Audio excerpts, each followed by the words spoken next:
On today's episode, I'm sitting down with Pastor David to interact with an article written by Andrew Wilson. The title is called Courageous Pastors or Overbearing Leaders. Join us for this ridgeline that pastors and leaders in the church need to wrestle with. Welcome to Magnify.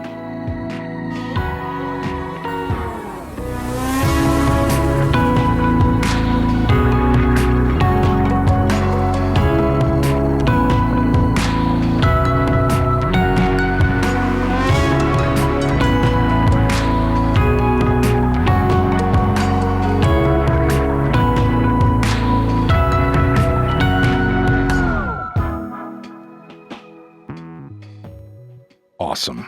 We're stepping up our... What are we doing? Sarah is just, in terms of programming, she's upping the game for us. And so sometimes there might be something where we're like, I can't remember if this happened when. She's there to look it up and be like, according to the search here, you're incorrect. Hello? Now you can hear me? Now I can hear you. Now Okay, we can I can hear you. The dulcet tones. You started 2024 very stressed. You know what? January and February and the first week of March of 2024 were about the busiest schedule I've ever had. And I was out, 3 or 4 nights a week and then every day. And there were memorial services. I spoke at 3 men's conferences. I was running all over the place doing all kinds of things. But I also found out that I wasn't drinking any water. What? Yeah, my son Andy, who's a fitness guy, he's actually a certified athletic trainer. He was saying, Dad, how much water are you drinking? Dave, you have to hydrate. I know. And the problem was I was tired, and so I drink coffee. Yep. And I drink more coffee. Yep. The second week of March, I started drinking water like crazy, carrying it around everywhere I go. That's the thing. And I got to tell you, it upped my capacity, my chemistry, my zeal, everything. Do you know what about 40%. I was taught, my mother taught me this, I guess it was in high school.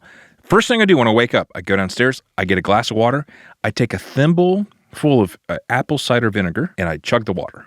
And I'm awake. And I'll do either a workout routine or I'll do some reading. But then after about 30 minutes, then I'll have coffee. Because the brain needs hydration. Okay. And I don't know what the apple cider vinegar is really all about. She just really said, no, it's helpful. It's good for your gut. Go ahead. I said, okay, Mom.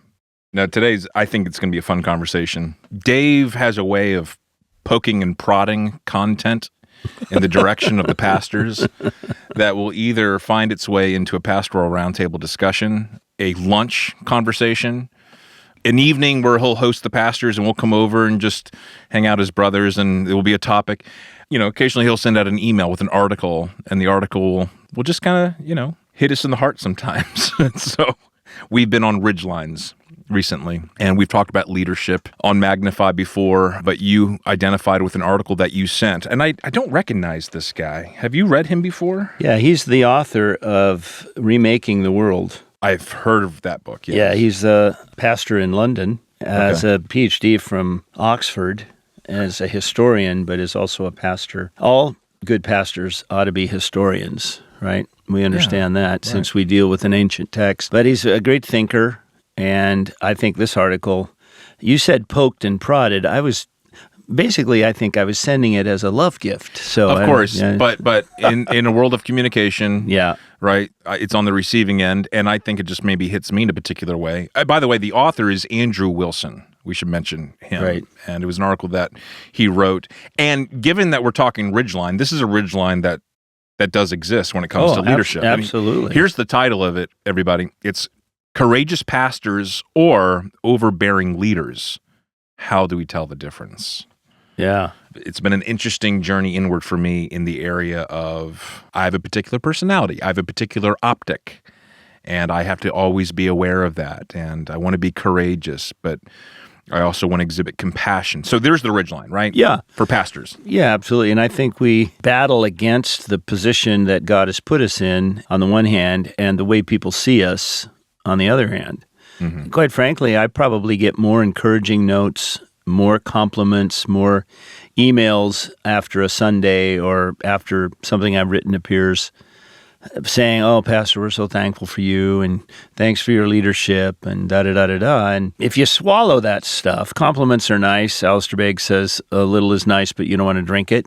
you can actually come to think that you are an expert, and whatever you think is right probably is, and you have the answers. And what that sets us up for is that when we say something and people don't like it or do question it, Right. then suddenly it's easy to kind of retreat into, wait a minute, I've got a seminary degree. Sure. I know this and that, and I've been doing this forever, and you don't understand what you're talking about. And you've had these compliments in the form of crackling thorns, as you reminded crackling us this morning. thorns. There you're right. Ecclesiastes chapter 7. I guess what I'm saying is that for me, my strengths can become my weaknesses, and I'm not the first one to say that. That's always the case. Right. I think it's also true that younger men coming right out of seminary or in their first few years of pastoral ministry, they feel young, and so they try and act bolder and older, and they can come across, I know I certainly did, come across as a know-it-all and unable to be corrected. Right. I think we all either learn it the hard way, or maybe we come into it the other direction. The other direction is where we're so soft-hearted and so loving that when it comes time to really teach a hard text or call on our people to look at themselves, examine themselves, and step up in terms of their faithfulness, holiness, and usefulness, we don't do that. So that's really the ridgeline, isn't it? Yeah, it is. And in an honest moment, if I just kind of do a heart dissection on myself, when I uncover the drivers, when I have overreached or overstated or overemphasized with passion or emotion, the driver for me, a lot of times, not always, is insecurity. Oh, yeah. You know, I'm overwhelmed and fixated on how people are thinking about me, perceiving me, and so fear of man takes over, and so my bark becomes bigger than my bite, and that's the frame by which I'm then going to be seen. And here's the thing. Once you're in that box, once you're in that frame, for a lot of people, very difficult to get out of that. It's also true that the natural response to being picked on, being critiqued, being disagreed with is you get a little angry. And yet the Bible tells us that we are to be gentle. Yeah. Right?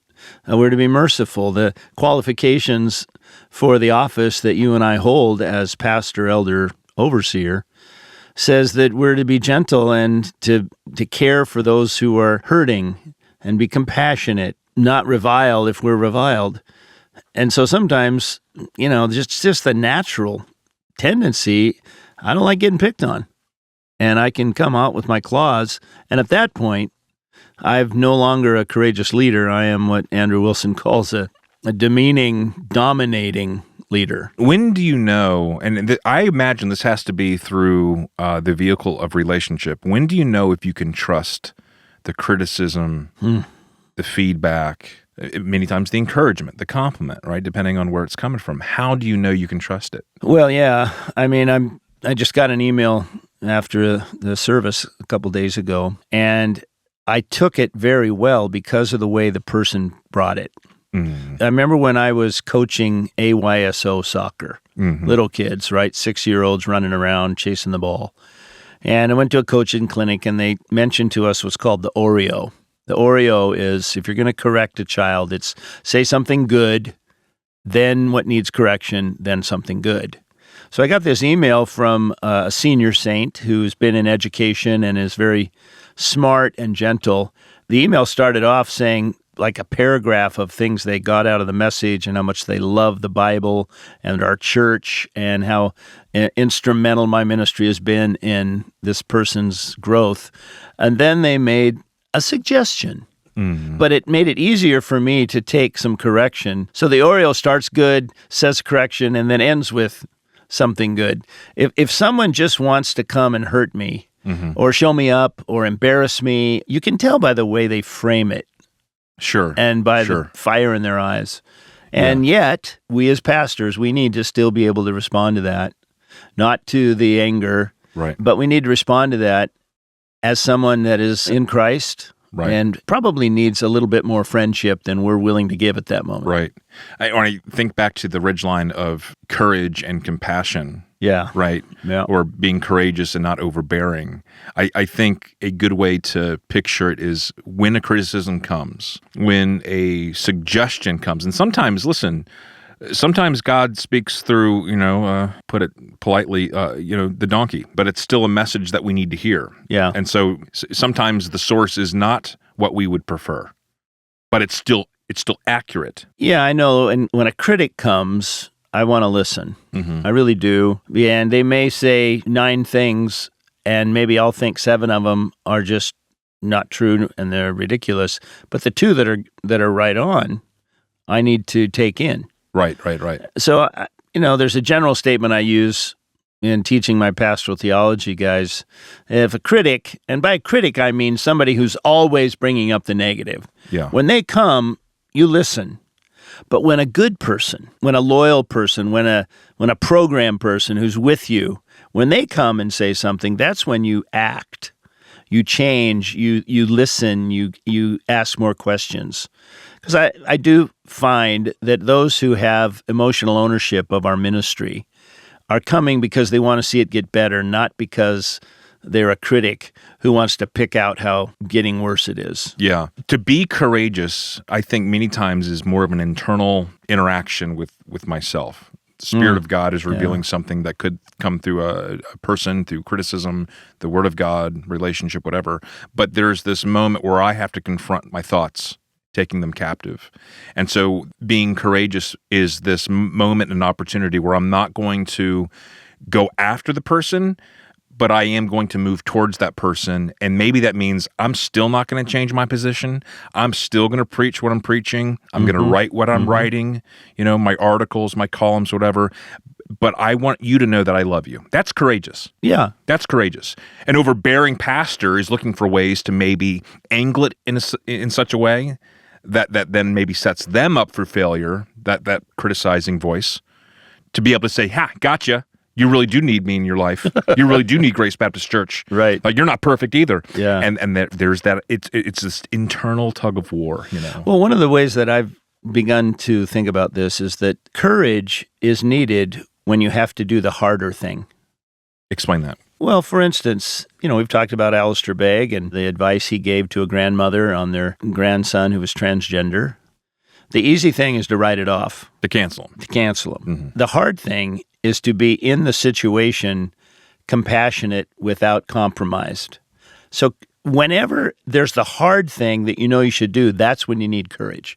It doesn't take courage to tell somebody off. It doesn't take courage to try and turn the tables and say, well, you have no right to say that to me because I'm the pastor and you're not. That doesn't take courage. The easy thing is almost always the wrong thing. Yes. Okay? Yes. The hard thing is what takes courage. And what is that? Well, what you just talked about is self-control. It's realizing that I'm not the senior pastor, Jesus is, and I'm his representative. So courage always is to be exerted when you do the hard thing, but the right thing. Yeah. It only takes courage to do what is hard to do. And it's not only an issue that we have to deal with as leaders in the church. There's also the proactive ministry that we have to help our church, our people, view leadership rightly, right? Yeah. And so if you're going to criticize, if you're going to leave, right? If you're going to offer suggestions, if you feel offended, you really do feel like you've been harmed or something's been said that's been injurious to you, there's a way to do it that is holy, godly, God honoring of those men, so on and so forth. And that can happen in all sorts of different ways, from the pulpit to a podcast to relationship in the hallway.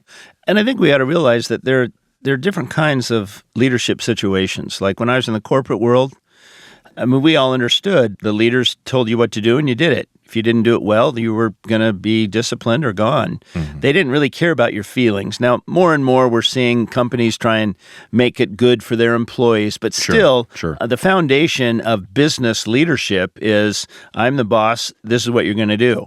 And you do it. And I came out of that into the church, and I realized almost immediately that I didn't have staff like that. I had volunteers. So leading volunteers is an entirely different way of leading. You still have to communicate. You have to set vision. There has to be some accountability, but it's completely different.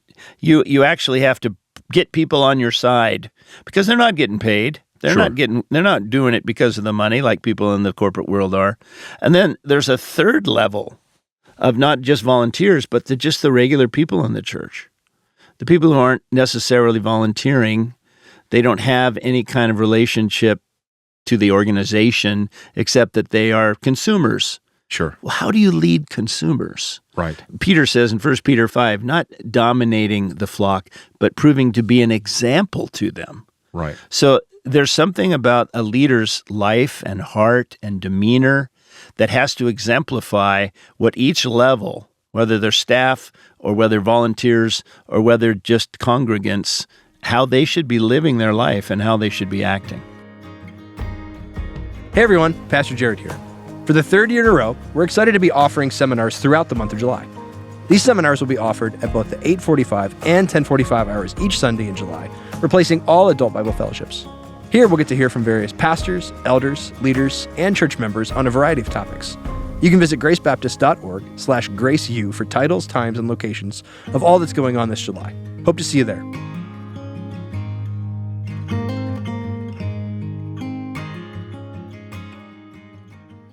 Who did God use in your life to be kind of that model of self-control, temperance? Because we all need those points of references at times. Certainly the Word of God reveals it, but then God is kind enough to put people in our lives that have modeled that well. Yeah, I have had a mentor when I was in seminary and then after called Bruce Stabbert, and you've heard me talk about him. And it was interesting. One of the things he told me is that when critics come and they start criticizing you, what you have to say to yourself is, if he really knew me, he'd have even more to say. Right. Yeah. And that was Bruce's way of just reminding himself that, as I've said before, I'm just a little boy with 2 loaves and a fish, and I offer them to God, and He uses them. I'm trying to be useful. So Bruce was very courageous in the pulpit, probably the best expositor teacher I've ever sat under, and still is. And yet his personal demeanor was congenial, compassionate.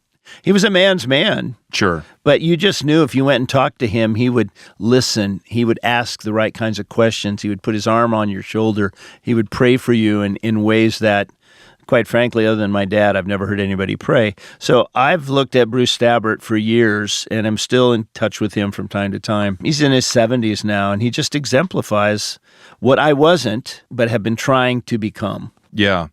God has given me, because I actually don't have a lot of points of reference in the ministry. Like, I'm first-generation pastor. I don't come from a line of pastors. And so when I jumped into my theological education in college and seminary, I had nothing. But God did use people in my early childhood, my teenage years. And so, honestly, the person who stands out the most that has walked this well has been my mother. Yeah, my mother. good. She really did. And tough as nails, that woman. Yeah, I know. Yeah, you met her, tough as nails. And yet, just every interaction you walk away with a sense of she really loves me. Yeah. But I don't want to cross her, And you guys who are listening to this and don't know Aaron's mom, I know her. Number one, she's beautiful inside and out. She's sweet. She is compassionate. And she'll also take you on and win. Not in a way that in any way sends you away thinking she's a bully. Right. But in a way that says, man, this is a woman of God who speaks the truth. Yeah. So you're the really circumstances fortunate. of her life, folks, is just she comes from a family of 8 children, and her oldest brother is the first in line, and then she's number 2. So my Uncle Hubert and my mother kind of became the parents in many respects because, there was such an age gap. And so she's always been in a position, she was kind of groomed into a position of leadership, tenderness and love, but also toughness. And so that was modeled well. And I use my mother as a point of reference in pastoral work all the time. I know that seems ridiculous, but that's just who God used. As you've been talking, I've kind of boiled it down. You and I are both knowing guys. Yeah. So like when you started talking about, I went through my theological education. I know you, and you and I have talked about this. We love to get into discussions about the, eternal generation of the Son or the infralapsarian versus supralapsarian position. Riveting. We're knowing guys. We're knowledge guys. Right. And what you and I have both had to learn is how to be. Yes. There's one thing to know, and there's to be. And on the other end of the spectrum, there are guys who be their life. In fact, when Paul tells Timothy, pay close attention to yourself and to your teaching, by nature, I think every guy that gets into ministry is drawn to one naturally and has to work on the other one. Yes. So some guys here pay close attention to yourself and to your teaching. And so, we're up there quoting Calvin and the Westminster and all of this, and we're pulling quotes out of all over and hammering away. And there are other guys who read that verse and they go, pay attention to yourself. Yes. Your demeanor, your compassion, your character, and your teaching. Yeah, I know. It's right. Well, when I entered into Bible college and seminary, I purposed myself to be in circles that were all cerebral because I thought that's what it was all about. Right. And I knew that I was deficient in that already. So I'm like, I gotta pour myself into that. And then, of course, the next step was that's got to come across in your preaching. Yes. And so I started running in those circles. Yes. And at Southeastern, I got onto the Bone Rattlers preaching. It was like a highly selective group of guys that if anyone called the seminary, hey, we need a pulpit fill, I was on that list, and that was a badge of pride for me. For the first 16 years of ministry, I walked in that arrogance, if I'm honest, and then there was a pivot that God used you, and we've kind of talked about this. Yeah. In 2016, 2017? Yeah. Where some things didn't work out for me. Yeah. And God flattened me out. Well, it's the ridgeline. Bruce Stabbert again told me when I was just out of seminary and volunteering as the college guy in the church that he and several of us had started. He took me aside one day and he says, David, people really don't care what you know until they know that you care. Mm-hmm. And I can remember thinking that is the dumbest thing I've ever heard. Oh, I've criticized that so many times in my head. Yeah. I mean, 2 plus 2 is 4 no matter how I feel about you. But it's true when you're preaching, when you're leading, because we're not in a corporate setting. No. Okay, life on life. I mean, you watch Jesus. He walked everywhere with his disciples. Yeah. And, someday we're going to be with him and we're going to say, what do you guys talk about when you're walking to Nazareth? Yeah, right. I mean, did you ever talk about, the local football team? Sure. What were their fireside chats about? Did you tell jokes? Yeah, right. What'd you do? Who cooked? What did it sound like when he laughed? Jesus? Yeah. All those things. But our people, they see us. Yeah. When we're walking the halls on Sunday, we should be able to stop and talk to them, and we should be friendly. Yeah. That's one of the things this article talks about, that guys who think that they have elevated themselves above the sheep forget they're sheep. Oh, yeah. Shepherds, we're under shepherds, but we're still sheep. So you mentioned it's not how did you put it? It's not a corporate environment? It's not a... Yeah, it isn't. It's also not an itinerant environment. Right, exactly. Meaning, it's not like we get a new audience every Sunday. We have the same old shtick we get to say, and it kind of separates us from the audience. I mean, we're still all together from Sunday to Sunday. I got to tell I'm going to mention the restroom. Here we go. The first year I was here at Grace, in between services, I went into the men's room, and it was pretty full. And one guy looked at me and says, don't you have your own private restroom?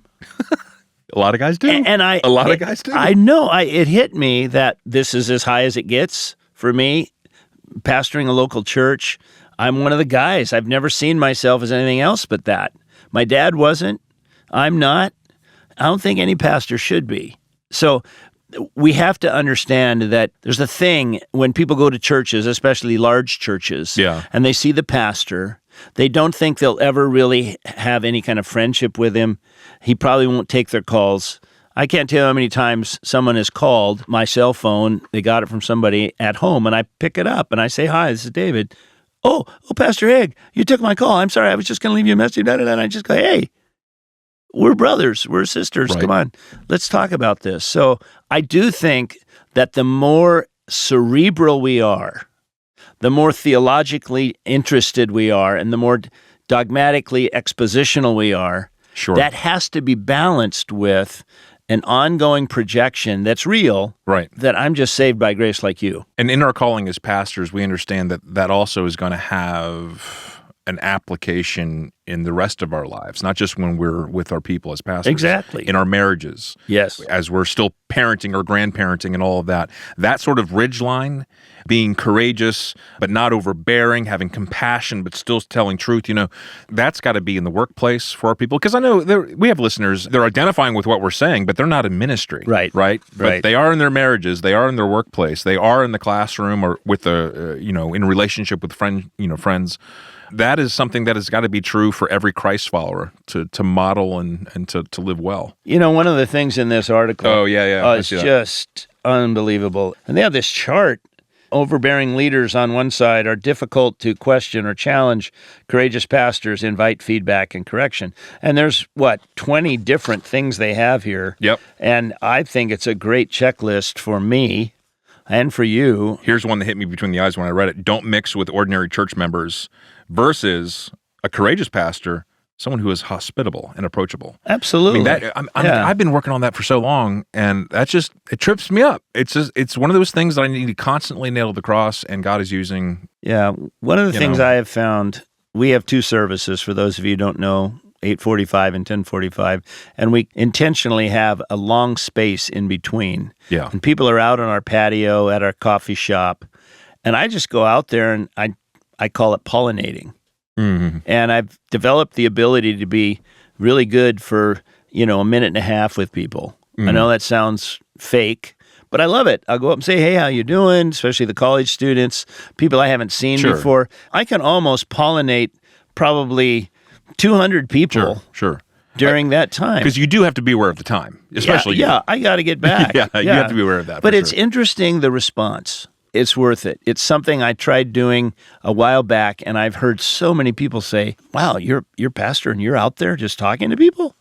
Yeah. And that's sad. That is sad. Okay? A lot of pastors are far removed, especially in a big church context, far removed from the people. And this one particular church, there were a series of different entryways into the pastor's inner sanctum that had etched glass, mahogany doorways. Man, and it was too He had his own elevator. There was an elevator that only went up to his floor, and he had his own, And I remember thinking, one day. Yeah, I know. One day I'm going to get this. And, that let's be conscious of the fact that maybe in some settings that works, but it doesn't for me, and it doesn't here. And that's why this article, I loved it, because it's not just for pastors. Right. I mean, folks, in the content of this podcast, we'll put the link to it for you to access. But again, as we're landing this plane, it's Courageous Pastors or Overbearing Leaders. How do we tell the difference? Written by Andrew Wilson.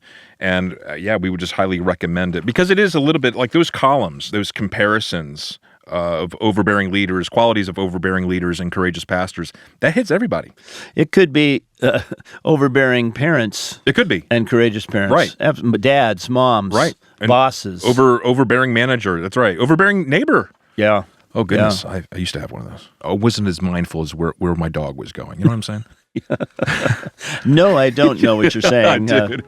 Dave, I love you, man. Thanks for sitting down with me. Thank you. Absolutely. Folks, thanks so much for streaming in. Join us next time as we sit down with another guest. Thank you so much for joining us today. Make sure to subscribe to Magnify Podcast so you never miss an episode. If you enjoyed this episode, please share it with others. Post about it on social media or leave a rating and review. We would love to hear from you, so if you have any questions you'd like to ask in our mailbag, you can email them to magnify@gracebaptist.org, and we will answer them on the show. Thank you so much for streaming.